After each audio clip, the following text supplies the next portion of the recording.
क्या आपको पता है 3 जुलाई 2026 की शाम जयपुर की सड़क पर 120 की रफ्तार से आ रही एक स्कॉर्पियो ने 35 साल की नीरज शर्मा को बेरहमी से कुचल दिया। पहली नजर में ये एक आम हिट एंड रन का केस लग रहा था, लेकिन जब पुलिस ने इसकी जांच शुरू की तो पीछे एक ऐसा काला सच निकला जिसे सुनकर पूरे देश के होश उड़ गए। इस कत्ल की मास्टरमाइंड कोई और नहीं बल्कि उनकी खुद की सगी बेटी आयुषी शर्मा थी। आयुषी शर्मा LLB की पढ़ाई कर रही थी। आयुषी के सिर पर करोड़ों की जायदाद और एक सरकारी नौकरी पाने का अंधाभूत सवार था। लेकिन कहानी का सबसे घिनौना मोड़ तब आता है जब आयुषी अपने ही सगे चाचा के बेटे यानी कि कजन बलराम के साथ लिव इन रिलेशनशिप में रहने लगी। चाचा के परिवार के साथ मिलकर उसने एक खूनी डील की। अगर माँ को रास्ते से हटा दिया जाए तो भरतपुर की 12 करोड़ की जमीन उसके चाचा को मिलेगी और बाकी की संपत्ति और सरकारी नौकरी आयुषी के हिस्से में आएगी। उसके बाद अपनी मां को रास्ते से हटाने के लिए उसने अपने घटियापन की सारी हदें पार कर दी। नीरज शर्मा को मानसिक रूप से तोड़ने के लिए उसने सबसे पहले घर की सीढ़ियों पर आधी रात को सिंदूर, नींबू मिर्ची और काले जादू वाली गुड़िया फेंकी थी ताकि उसकी मां डरकर घर से बाहर ही ना निकले। इससे पहले भी एक तेज रफ्तार थार गाड़ी ने उन्हें कुचलने की नाकाम कोशिश की थी,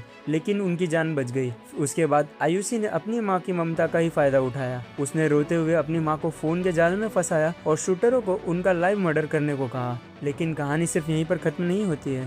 पुलिस की तफ्तीश में एक ऐसा खौफनाक राज खुला जिसने सबको सन्न कर दिया। आयुषी ने एक बार अपनी मां से झगड़ते हुए कबूला था कि जैसे मैंने पापा की फंडिंग ट्यूब हटाकर उनकी जान ली थी, वैसे ही तुम्हारी भी जान लेना मेरे लिए मुश्किल नहीं है।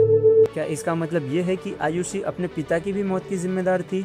जब पुलिस उसे पकड़ने गई तो वो रोने के बजाय अपनी लॉ की डिग्री की अकड़ दिखाने लग गई। इस कलयुगी बेटी ने कैसे रची ये पूरी खूनी साजिश और कैसे हुआ पिता की मौत का पर्दाफाश, इस पूरे केस के हर एक पन्ने को जानने के लिए देखिए हमारी ये डिटेल्ड वीडियो।